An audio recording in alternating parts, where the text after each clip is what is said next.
Welcome to the Treasury Update podcast presented by Strategic Treasurer, your source for interesting Treasury news, analysis, and insights in your car, at the gym, or wherever you decide to tune in. On this episode of the Stories from the Front series, host Craig Jeffery sits down with Doug King, payments risk expert at the Federal Reserve Bank of Atlanta, to discuss the COVID-19 impact on payments. Topics of discussion center around consumer behavior, fraud tactics and trends, and response measures to mitigate and protect against escalating attacks. Listen in to find out more. Welcome to the Treasury Update podcast. This is Craig Jeffery, your host today for Stories from the Front series, talking with Doug King, who's a payments risk expert at the Federal Reserve Bank of Atlanta. Welcome to the podcast. Thanks for having me here, Craig. It's great heading down to Peachtree City today. We are live in our boardroom, safe 6 feet apart. So this is good. Thanks for doing this in person. We've been doing all of the podcasts remotely before. Probably more than 6 feet apart. So we are hopefully extra safe today. Excellent. Doug, I wanted to start off by hearing about your role at the Fed. I know you're in the payment sector, but I wanted to hear a little bit about your background and your career, what brought you to this point, what you're doing at the Fed. And then I know you spend a lot of time in the retail payments forum. So maybe give some background on that. My world in the payments space began back in 2007. Had finished grad school, and a little side note, went to grad school because I was going to be the next great general manager of an NFL team or MLB team. And I mistakenly found out that an MBA was probably not the best route for that. So lo and behold, I found my way into payments with a management consulting firm. And with that firm, spent a whole lot of time working with several global card networks, where I really learned the ins and outs of the card-based payment systems, worked on a whole host of projects with those guys. And as I mentioned to you before we got started, Craig, was doing a whole lot of traveling, and family obligations wanted me to get somewhat off the road. And I found my way over to the Federal Reserve Bank of Atlanta with a role in the retail payments risk forum. So I've been with the Fed now, coming up on this January will be 10 years.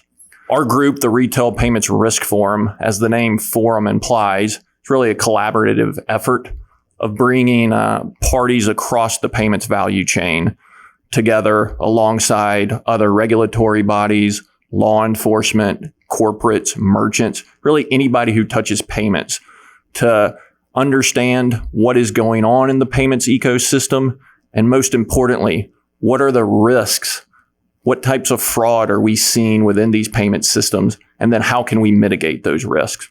So it's really a collaborative effort. We host events, we attend events, we do a weekly blog, we put out publications, but it's really working with the industry, researching alongside folks in the industry, and then educating the industry at large around payments fraud and payments risk. So just one item that you had mentioned there about the blog, that comes out Monday, you said, It's usually every Monday. In this COVID year of 2020, we've actually had a blog every single Monday.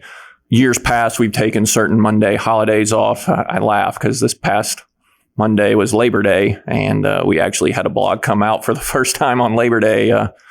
So as the world has changed, which we'll talk a little about in the payment space, we know it's changed other parts of our lives as well. Well, we'll make sure that there's a footnote in the podcast section that links to the blog, just to give everybody an opportunity to look at that. Sure. And I should add, as we talk payments, a lot of people know the Federal Reserve from a monetary policy standpoint, perhaps, or from a supervision and regulation of financial institutions. But payments is a very big piece of what the Federal Reserve does, whether that's ACH payments, processing checks in the wire space, and all of that payments work, all of the retail payments work is done through the Federal Reserve Bank of Atlanta. So the payments office for the Federal Reserve is housed here at the Federal Reserve Bank of Atlanta. Yeah. So, as we, continue this theme in the series of stories from the front. COVID has had an impact on many individual organizations, companies. It certainly had an impact on payments, and I wanted to spend a little bit of time on there. So, one of the things that you had shared as we were talking had to do with the consumer shopping and payment behaviors. Like, I guess, how has COVID-19 impacted this space? Sure. And there's two key themes, I would say, and then an offshoot. And these probably won't come as a huge surprise to the listeners of this podcast. But for one has been the shift from in-person shopping to online shopping, or in the payment space, as we like to call a shift from card payment or in-person card present transactions to card not present, or you might hear me use the acronym CNP as we go through this podcast. And that shift has been occurring for numerous years. I mean, we all know that Amazon's growth in the retail space has been phenomenal over the last 10, 15 years. So people have been shifting to that card not present environment. But when this happened, when COVID-19 hit in March, I mean, this really put the pedal to the metal, so to speak, the accelerator on that shift. The other shift that we've seen is for those folks who are still doing in-person shopping is a shift from contact transactions where you're dipping your card into a reader and perhaps entering a PIN to contactless transactions, either tapping your card or tapping a phone that's got a mobile wallet, or maybe even using a retailer's own app that could have a barcode, the Starbucks model, so to speak, in making that payment. And we can dive in to both of those. But then the other third interesting thing is, as we talk card not present, more online shopping, and we talk contactless, interestingly, what about cash? And early on in COVID-19, there was a lot of banter about cash could be dangerous, cash could carry the virus. And that's kind of been disputed as a myth at this point. But no doubt that created fear in people. And so you've seen more and more retailers who've said, hey, we're not going to accept cash now. I'm a big NASCAR fan. And of all the places at Talladega in June, they did not accept cash at their vending sites. So the world has definitely changed over these past 6 months. And we can, again, I've got some statistics we can jump into. And then the interesting thing is going to be to watch is, are these becoming habits, or is this going to be temporary when the world returns to normal? I have two things that we didn't talk about, but this conversation made me think of it, is when you talked about the cash, no cash. I mean, I think we've seen that. I don't really use too much cash other than in a couple of situations, but some of the retailers have these signs up about the national coin shortage. And if nobody's using cash, how come there's such a coin shortage? I don't know if there's an easy answer for that, but it just seems odd. So there's been a lot of documents put out about the cash shortage or the coin shortage. And I won't go into too much detail, but when you think about the fewer cash transactions, there are still people transacting in cash. When you transact in cash, Craig, and you get coins, what do you generally do with those coins? I stick them in a sorter that eventually gets wrapped and brought to a bank. Eventually is the key word. So I think what you had fewer transactions occurring. By nature, people stick the change that they receive in their pocket, throw it in the cup holder of their car, put it in a piggy bank, whatever. And so as those cash transactions are fewer, but still happening and coins were being paid out, no coins were actually coming back into the system by those people. So that's how we ended up with that shortage. I look forward to an update when we have this coin overload, when everybody brings things back. The other item that was interesting that you said, this is COVID going to, did COVID create new habits, or is it a one-time event? We're just adapting to something. But I wondered if you could comment on your thoughts on that, if you're able to take projections on that. But I think back to 2001, 9/11, where planes stopped moving and Check 21 came in. And there was a pretty significant shift of moving paper around to settle. And so for those of you who are from Europe and other parts of the world, we're like, what are checks? We had a lot of checks that moved, and we stopped it because everything's imaged and sent around. And it really made pretty significant changes at that point. I mean, do you think COVID is the 9/11 to, comparison to what 9/11 was to checks, COVID will be to coin and some other behaviors with card, et cetera? So first, looking at it at the card not present perspective, I think there's been some interesting verticals, so to speak, where I think we could see changes. And take, for instance, grocery online ordering and either having it delivered to your house or picking up has been around for several years. Some surveys that were out there and some studies found that in early March, about 4% of consumers were doing online grocery shopping. Updating that survey in the post-COVID world, that number had increased from 4% to 18%. That is a massive jump. And I think from March to June is when the survey was redone. So 1 quarter. Right, 1 quarter. And this was a survey. It was 2,000 consumers, but sponsored by PayPal and payments.com. But that is a massive shift. And I think some of that will stick. And fortunately, we got some research, because that was obviously a follow-up question that was done. And 13% of those people said that they plan to maintain that shift as it relates to grocery. So that is a massive change there. But brick and mortar is not going away. And it's going to be around, I think it's about 90 to 92% pre-COVID. All commerce was brick and mortar. And whether it changes is left to be seen. And by changing, I mean maybe more showrooming, where you're not necessarily going to a brick and mortar store to purchase something. You're going to look at the couch, look at the television, and then you're going back home to purchase it, or you're purchasing it for the mobile app there and it's being delivered or pick up. I think the more dramatic shift is going to be, and the stickier shift is going to be on this whole contactless. Here in the US, we've been trying, or contactless has been, if you go back to the early 2000s, contactless cards came about, and it was I hate to use the word massive failure, but it didn't catch. We'll say that it didn't catch on. That's to say the least. I remember going into a very famous fast food restaurant that had this, and they would say it's, $4 for whatever I had. And I would swipe it, just tap the thing, and it would make the payment. And they go, no, you have to swipe it in the reader. Like I didn't understand how to swipe a card in there. I was like, no, it took the payment. And they would want to argue with me. And I was like, look, see, it's taking it. And they're like, I've never seen anybody do that. And I never saw anybody use those back then. And even so, contactless cards again so with EMV, when we migrated to EMV, some issuers went to EMV, contact plus contactless cards, dual interface cards that could be used for either. And had you gone to a retailer that accepted them, say in 2017, just throwing out a year, you probably would have had the same experience as you had with that fast food retailer in the early 2000s. And everybody had said that the catalyst here in the US, and this was kind of what played out in other markets, was going to be transit, mass transit.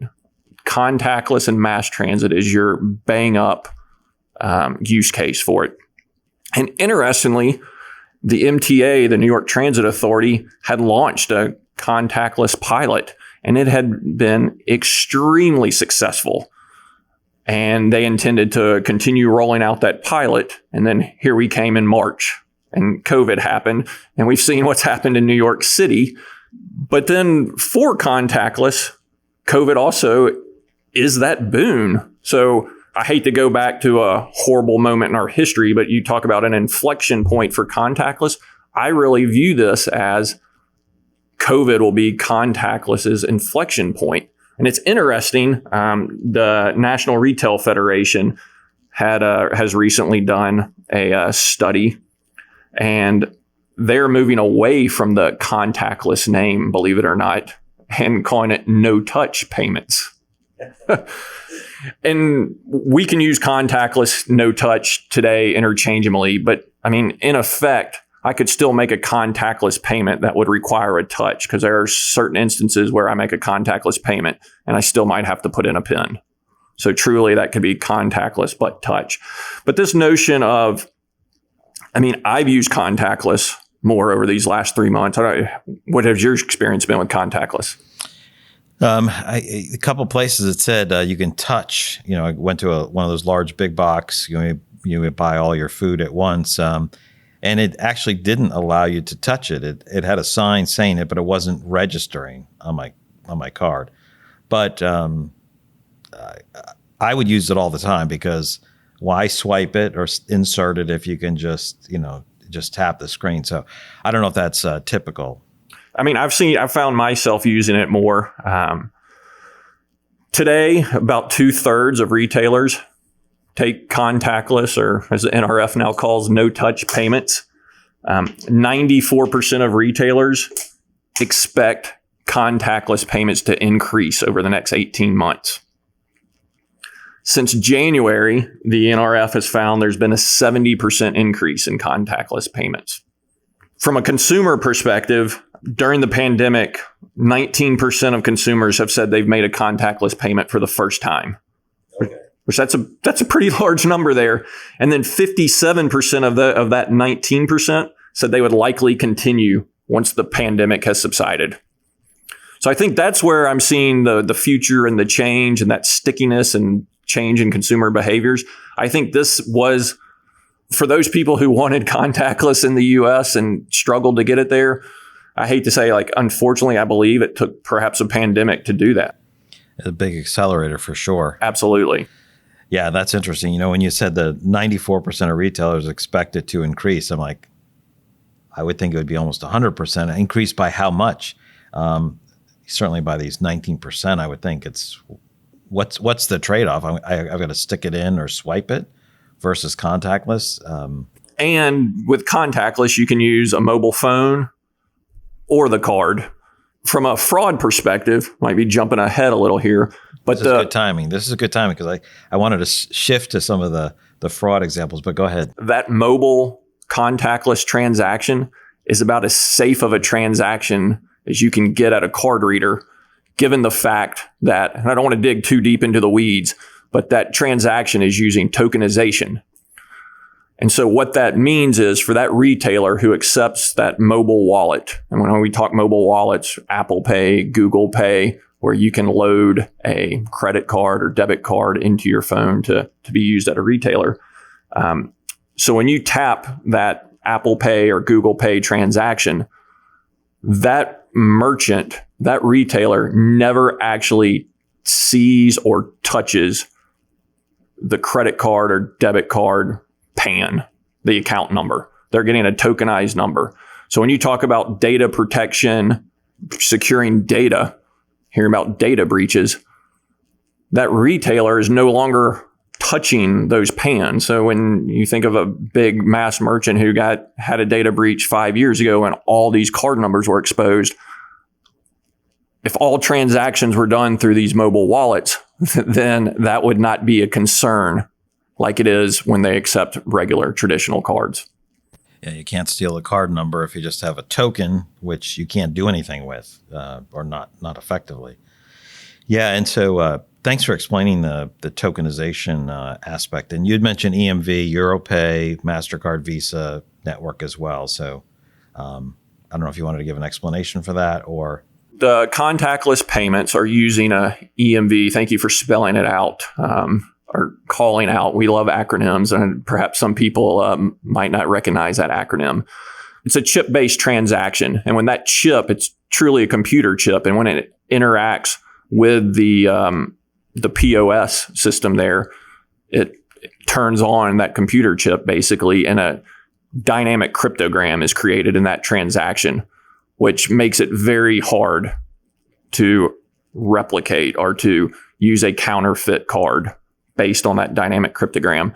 And the good news is that for a contactless card transaction, it is also using that dynamic cryptogram. So whether you're dipping your EMV card or tapping it, you're getting that same type of security with that transaction. And then with that mobile wallet, as we touched on, you're getting even an additional layer with the tokenization. Yeah, excellent. Thanks for diving into that. There's a lot of people who love card payments and payments experts that listen to the podcast, but some are not, and so that's some good details. But let's shift over. You talked about fraud. Some of the things that there's a number of things going on. We saw from the Treasury Coalition. We did surveying. We saw that 36% of organizations said they had experienced increased levels of fraud attempts or different attack types. 0% said it had decreased. And this was, once everybody moved to the work from home environment. And I know we're talking more broadly about card and other things. So what are some of what's the COVID impact on fraud, or what's going on with fraud lately? I'm sure you have some stories that will be humorous and stories that may scare us. So what do you have on that front? I hate to throw humor and fraud together, but it's more scary. First, looking at cards, the Federal Reserve does a triennial payment study, and we have, over the last 2 studies, have collected fraud data and done follow-up fraud surveys with some of our participants.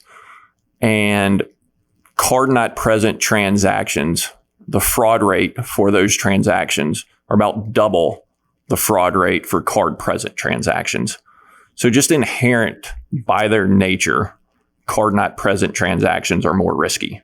So as we go to a more card not present environment, we've touched on, or during this COVID time, we're dealing with more risky transactions. The good news is a whole lot of work is being done in the industry to mitigate those risks, whether it's using technology, using artificial intelligence, big data, to understand how you and I and other consumers operate. So I look for that fraud rate to come down, but it'll still no doubt be higher than that card present rate.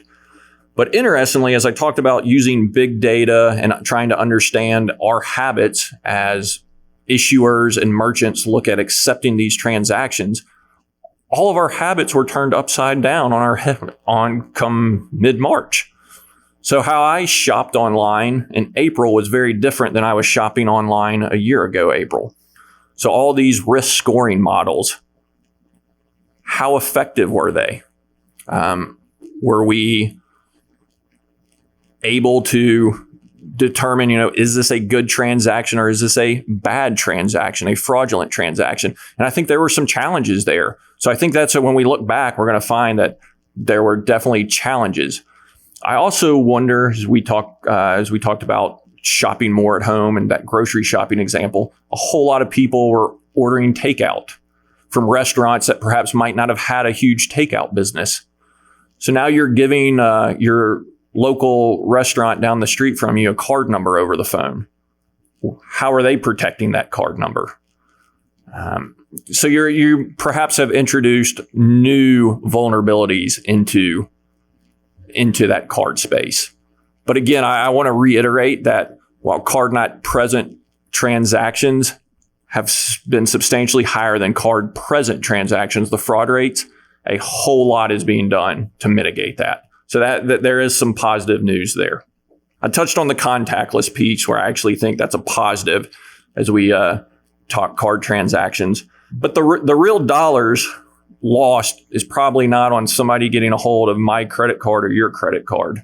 I know you've got a enormous credit limit, though. So perhaps you more than me would be the target for the fraudsters. But yeah, certainly it's when those things come, you get these little warning signs. Is like someone charged whatever. It's like, no, that wasn't me. Yeah. So I mean, it's a problem. But what most of your Treasury listeners on the listening to the podcast today, they're probably more concerned with much bigger dollar losses. And clearly, COVID has opened the door for bigger dollar losses for corporates from really 2 primary means that the fraudsters are doing. And that would be in ransomware and business email compromise. Let's start with ransomware. I know we're in Atlanta. The city of Atlanta had been hit with ransomware where stuff was encrypted. They didn't pay the ransom. and they spent north of $100,000. Well, north of $1 million. Several million, I think. To recover from that. So what's going on with ransomware? This COVID environment has, as we've gone more virtual in school and in work, is a huge open door for the fraudsters. They see this environment as this is wonderful. While we might all be yearning to get back to the office, the fraudsters are thinking, wow, can we keep this virtual world going? And why is that? Just because perhaps the security is a little more lax in the virtual world than when we're all working from an office. CyberArk Software, a report that they recently put out, found that nearly 30% of remote workers let their kids and other family members use their laptops for online shopping and gaming. Or if that laptop's in the office, kids or your spouse aren't logging in. And again, all that does is open the door. You're visiting sites that could have vulnerabilities. According to research from IBM, Craig, 53% of remote workers have used a personal device to perform work functions. This whole work environment, virtual work environment, is opening the door for fraudsters. And we're seeing that. The FBI, as of May 28 this year, had received about 320,000 internet crime complaints, which was nearly the double rate from 2019. Oh, I didn't realize it shot up that much. And then your stats on people letting kids on their work computers, that seems like a pretty significant violation. But I think we know everyone moved home, and a lot of people didn't have laptops from work, so they're forced to do that. And that's another vulnerability. The environment creates this vulnerability. And then they're using a home network or a Wi-Fi router whose password's the family dog's name. Perhaps they're not using a VPN. Don't want to get overly technical, but it's just created vulnerabilities. And ransomware coming into this environment was a huge challenge for corporates and treasuries. One firm, ImsaSoft, estimated that global cost of ransomware demands paid in 2019 were over $6.3 billion. Today, a ransomware attack is occurring every 11 seconds. That doesn't mean they're successful, but just the ransomware attack is occurring every 11 seconds. And then here's a huge piece. We always talk about these ransoms. You mentioned the city of Atlanta and what they've cost. So going back to the first quarter of 2019, the average ransom payment was around $10,000. By the first quarter of this year, it was over $100,000. Manufacturing, government entities, and education entities have been the hardest hit recently. You'll love this. Healthcare was a huge target prior to 2020, but apparently the fraudsters have somewhat of a heart. They have actually taken it easier on healthcare organizations over these last 3 months. That's really interesting. I don't know about the having a heart. I think they would take advantage of anything, but you're right. Maybe they have a relative and they're like, well, okay, we're gonna go easy for a month or two, because they were hammering them. They were hammering them.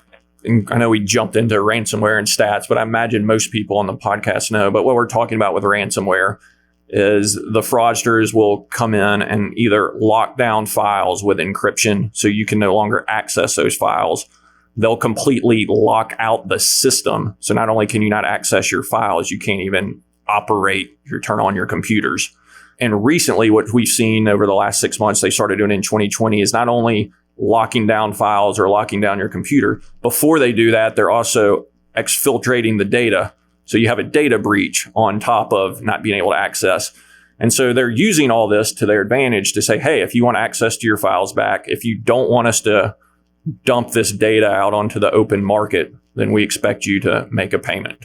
Accelerating that sense of urgency for pay. That's right. And so the healthcare was a huge target, because if you're shutting down healthcare systems, not only are you impacting their billing, but perhaps what does that do to patient care? And so the fraudsters like to hit where it hurts. And you mentioned the city of Atlanta, so government has been a huge target for them. Education has been a huge target. Got a couple of recent stories. Let's hear some stories. Yep. So we can start in the education space. We'll leave the names out, but people can definitely Google them after the podcast and find out who they are if they're interested. But a West Coast State University was struck on June 1st. And they actually did hit the school's medicine's IT system. So the medical school's IT system. A couple ways you can get into a system or get ransomware into a system. One would be by emailing a malicious file. Someone within that organization opens that PDF document or perhaps a Word document, and boom, it executes the ransomware. You're actually seeing the attackers, could use the word weasel since they are fraudsters, but weave their way into a system by actually gaining access to a system. VP coming in remotely, finding a hole where perhaps an organization hasn't done a proper security patch or an upgrade, and getting into the system. And once they're into the system, they're able to deploy their ransomware. So that's what happened for this West Coast State University. Fortunately, though it was the medical school, it did not impact any patient care delivery operations or the overall network. But these fraudsters were able to exfiltrate data, then encrypt the data. So here they were dangling this carrot. Hey, we have all this data, plus you can't access any of it.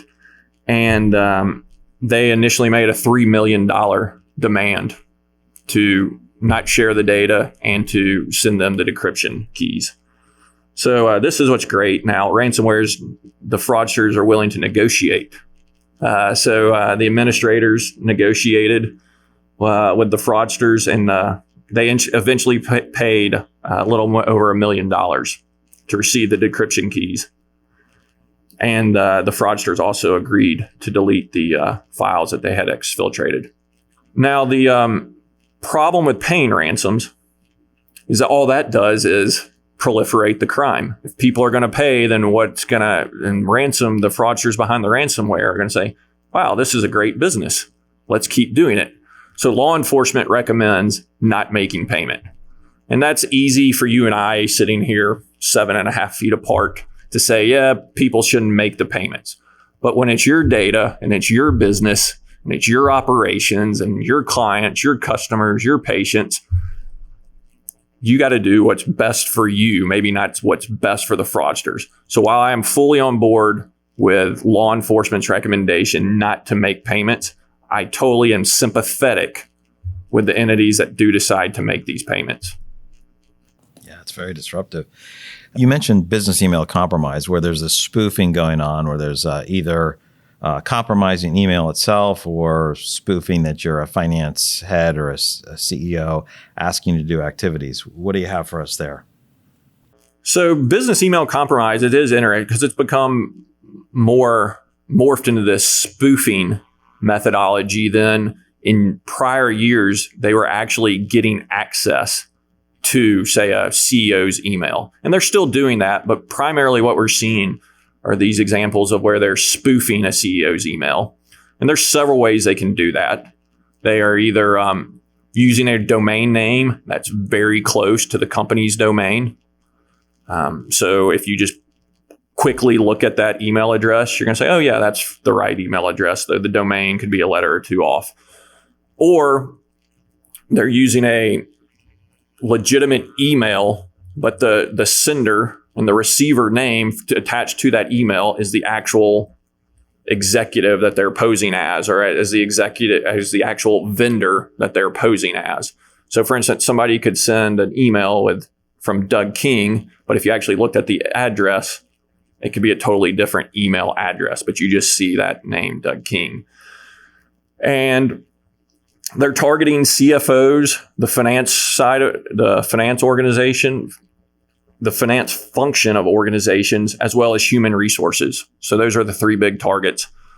And what these fraudsters are doing is they're trying to convince the person on the receiving end of that email to move money. If they're hitting HR, they might be trying to access files or data of an employee. But these fraudsters are extremely sharp and smooth at doing this. For example, I'll give you 2 examples here. Not funny, but you want to see how the depths that these folks will go. So a Texas energy company several years ago was hit for a little over $3 million of business email compromise scheme. And the fraudster pulled it off by just going online and finding an employee list. Once he found that employee list, he created a deceptive email address under the company's CEO name. Used that address to email the CEO's assistant, which he also pulled from the straight from the website, and had an invoice attached with wiring instructions of where this invoice, where funds should be sent to fulfill this invoice. Sent to the assistant 3:00 on a Friday. So time was of the essence. We got to do this before the weekend. This fraudster had also done their research and knew that the CEO coached his daughter's soccer team and that they had a soccer tournament over the weekend. So included in this email to the assistant was, hey, I'm going to be out of touch this weekend because I'm at my daughter's soccer tournament, which the assistant probably was very aware that, yes, he's got a soccer tournament. So again, even more believable. So unfortunately, what happened? She sent the wire out per her instructions from she thought who was the CEO, someone posing, and that money was out the door on a Friday afternoon. Monday, you come into office and say, hey, I fulfilled that wire for you, boss. And guess what? What wire are you talking about? And by then, there's enough time to move that money out of the banking system, and it's gone. So one other crazy story, and this is outside of the U.S., but there was an Italian company whose Indian subsidiary got hit for over $18.5 million through a business email compromise scheme. And what happened here was that the CEO of this Italian company emailed the head of the subsidiary from an account, or emailed the head of the subsidiary based in India. Again, though, it wasn't actually the company CEO. It was a deceptive account. The subject of the email was about a secretive and highly confidential acquisition in China. So again, in the previous example, we had time is of an essence, it's almost the weekend, I'm not going to be available. This was, hey, this is highly secretive, confidential, let's keep this under wraps. So they even set up conference calls, Craig, with the would-be acquisition company and this company, this subsidiary of the Italian company in India, and they're hashing out the deals of this. But there was a kink. The Italian company, according to the CEO, this deceptive CEO, was not allowed per regulations to send the wire for the acquisition, so it had to come from India. So that Indian subsidiary, over a course of a week, sent out 3 separate wire transactions to close the deal for $18.5 million. But you and I both know, so we're talking with business email compromise, there was no deal, and the money was out the door.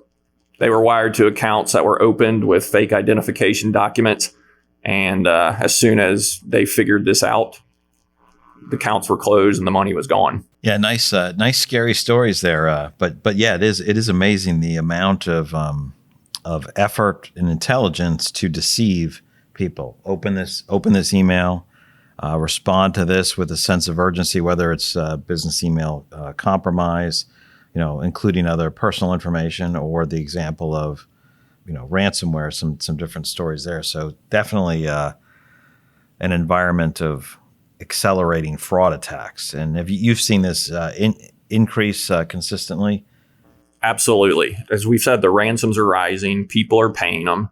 Ransomware has become a software as a service platform. So you have bad guys who are designing the software, going to the dark web and selling it, where you and I could go purchase it and then execute the attack.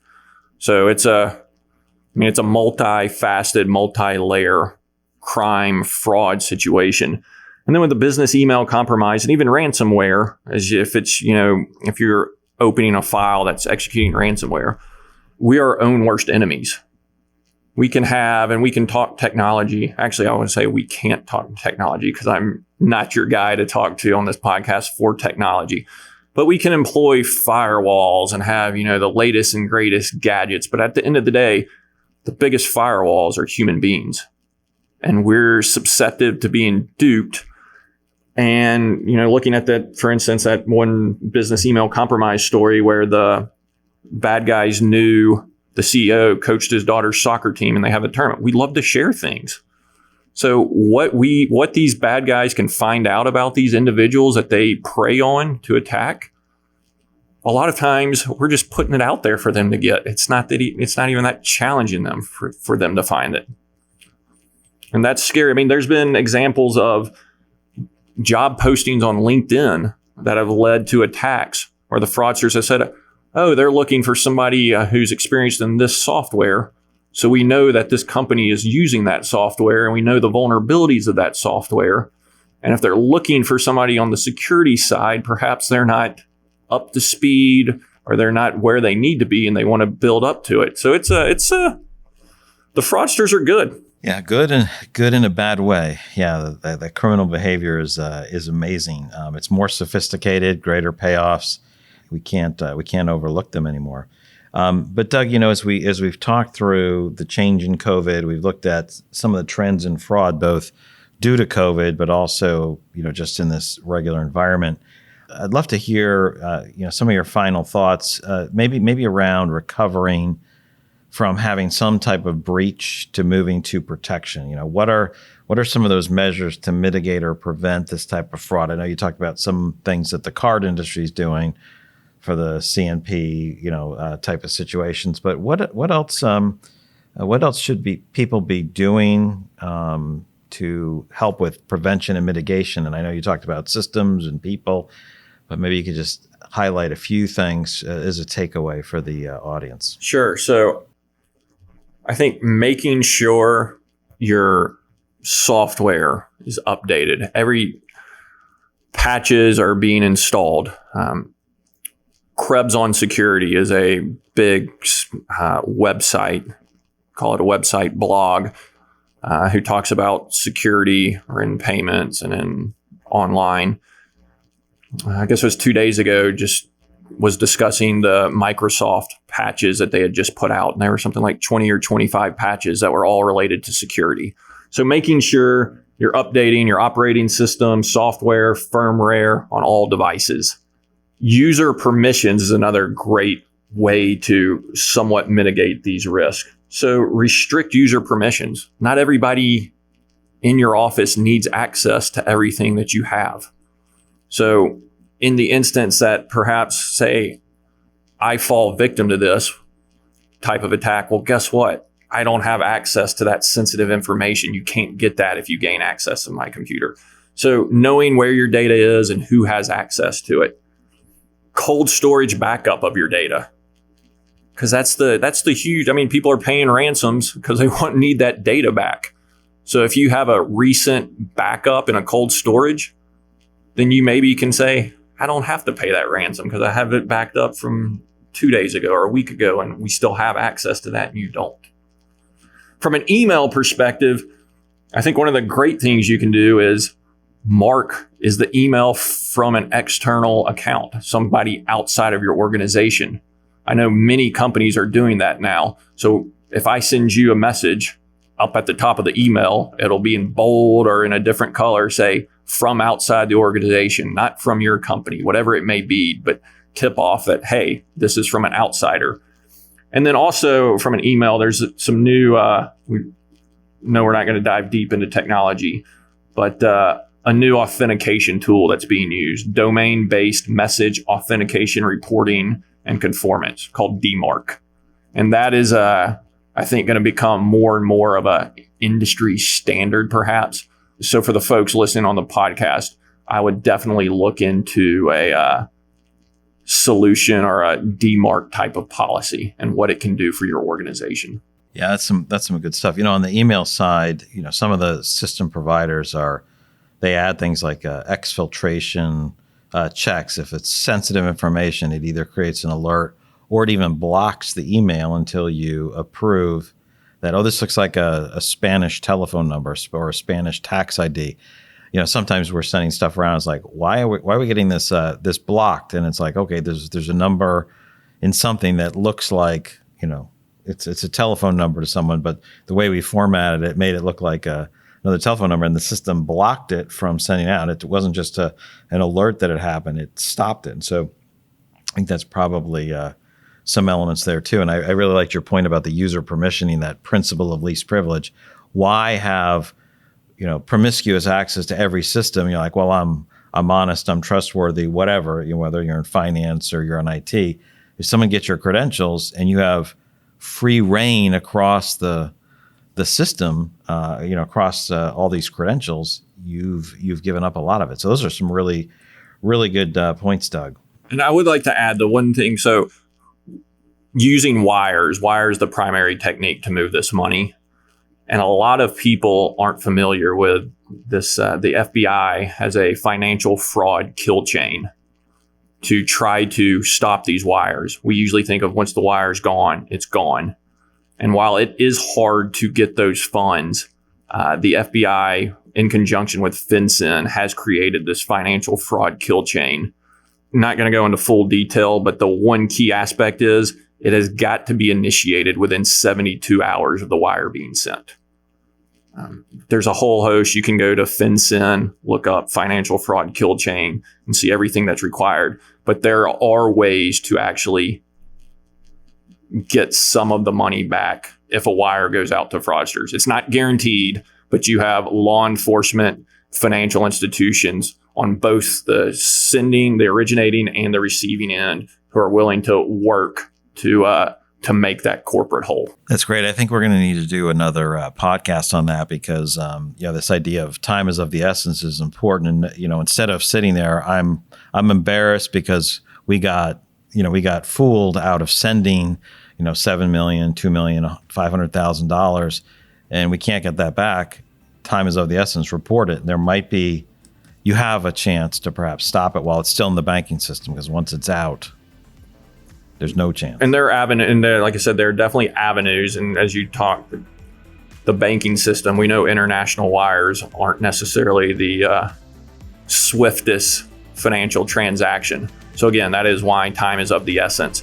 And that financial fraud kill chain is for international wires. But the FBI has also created what's called a RAT, the Recovery Asset Team. And that is for use in domestic wires. There's a RAT. Awesome. This is some really good information. I hope everybody enjoys listening to this. Doug, thank you so much for sharing some of your stories from the front. It was great to be here.